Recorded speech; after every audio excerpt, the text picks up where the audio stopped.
this video I'm going to show how you can add a button stand to the centre front, and also how you'd create a front facing if you were making something like a shirt or a top with a button down front. And you'll end up with pattern pieces that look like this.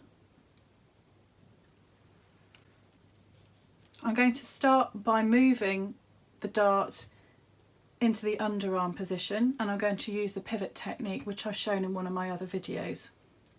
I'm going to ignore this waist shaping here and not include that at all.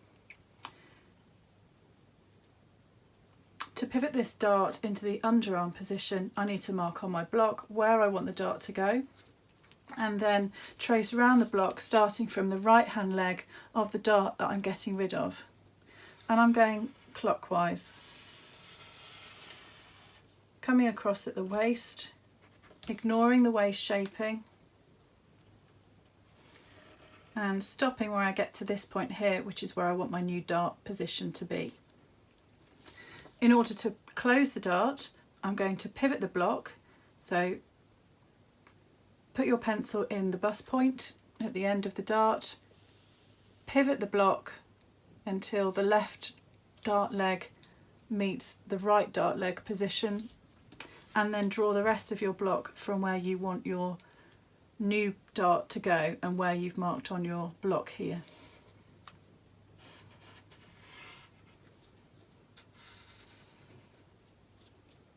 I'm going to mark the armhole notch here as well. Now I can finish drawing that, drawing across the bottom and drawing in my new dart. And what I need to do is to shorten this. So I'm working in half scale. In full scale I would shorten the dart by 2 centimetres, and in half scale that dart would be shortened by 1 centimetre. So I'm going to measure 1 centimetre back from that tip, mark the tip there. I'm going to rub out these lines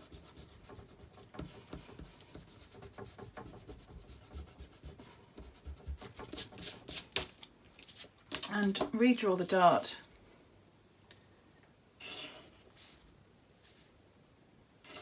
from the shortened tip. I've now successfully moved the dart from the neck position into the underarm position. Next I'll add some markings to my pattern.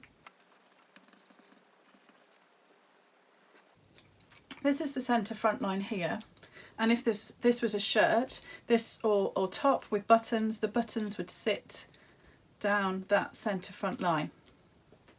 I need to add on a button stand. Button stands are usually 3 to 4 centimetres wide, and that would be straddling that centre front line. So in half scale, if I imagine a button stand that's 2 centimetres wide, I would need to draw on the extra part here to the right of the centre front line, 1 centimetre away from that centre front line.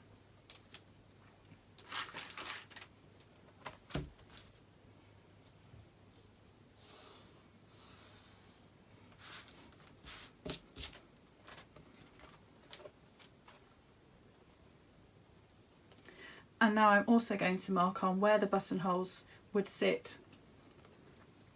And you can do that down the centre front line, marking at 3 centimetre intervals.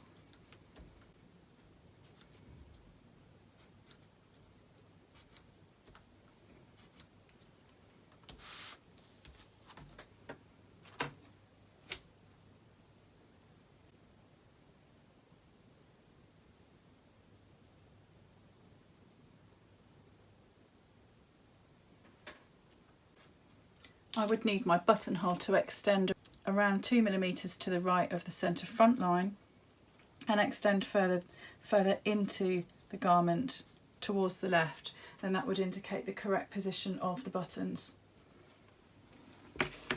So if I draw the ends of the buttonhole just a couple of millimetres away from the centre front line,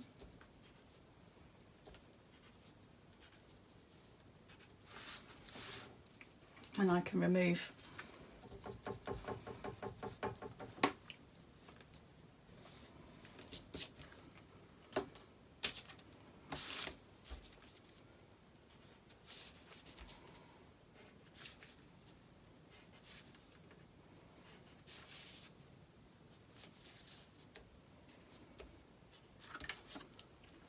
So that's the button stand added.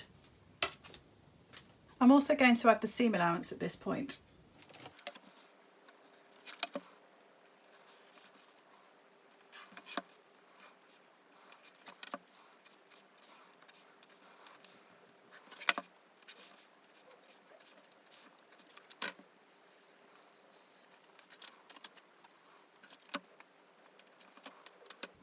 On the side here, don't worry where the lines of the dart are going to go here. I'll show you a technique to make sure that this is correct on your pattern once we come to cutting it out. This front piece, if it was made up properly as a garment, I would have a facing section that would run around the neckline and down the centre front to finish off that raw edge. Next, I'm going to draw in the line of the facing. This could be around 8 centimetres wide in full scale, so I'm going to draw the line in so that it would appear around 4 centimetres wide.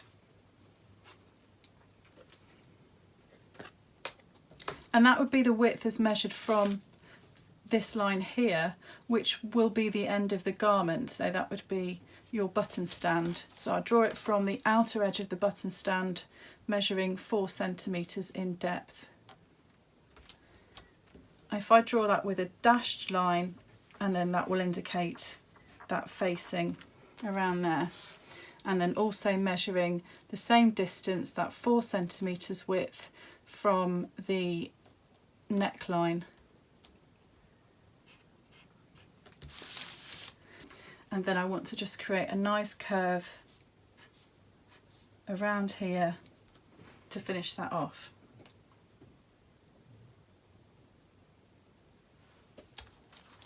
I'm also going to add some notches along that front edge here, and these can be wherever you want them to go. That's going to help with putting on the facing. If I place the notches here, it will help you to make sure that you're matching the facing the right way up. I'm going to trace off that facing section now. This already includes the seam allowance across the shoulder line, around the neck edge and down the front.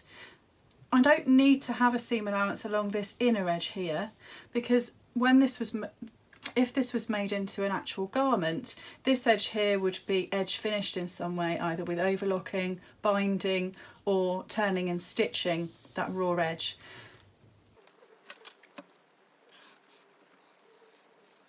Now it is helpful if you mark in the seam allowance on the facing so you know where you've added it.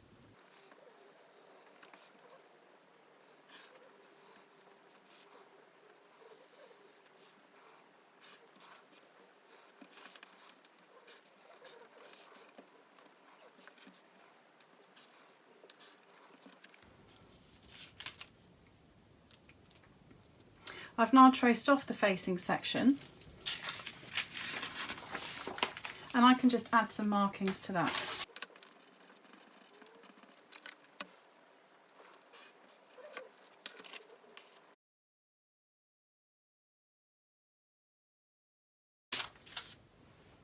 The front facing piece has been cut out, and next I can cut out my other front section here.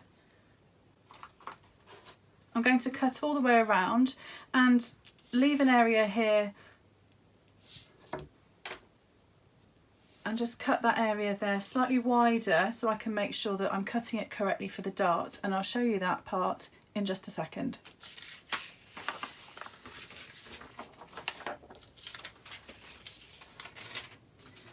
I've now cut out the front piece, and I'm going to show you how you can make sure that this section around the seam allowance of the dart is correct.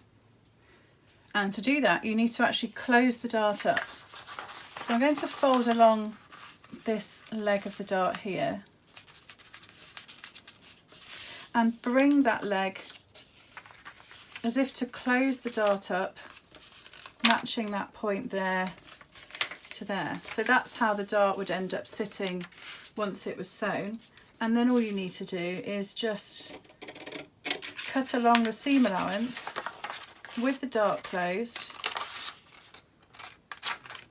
and when it opens back up again, it gives you the correct shaping in the seam allowance. and I can just rub out the markings there that I don't need, and the markings in the armhole and around the neck. So I've just tidied up my piece.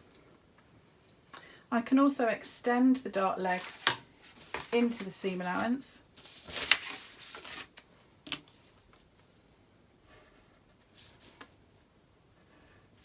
And extend that armhole notch through the seam allowance.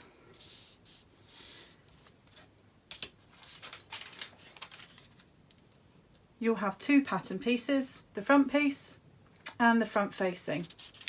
And that front facing, if you were making this up, would sit inside the edge of the front to finish that front raw edge.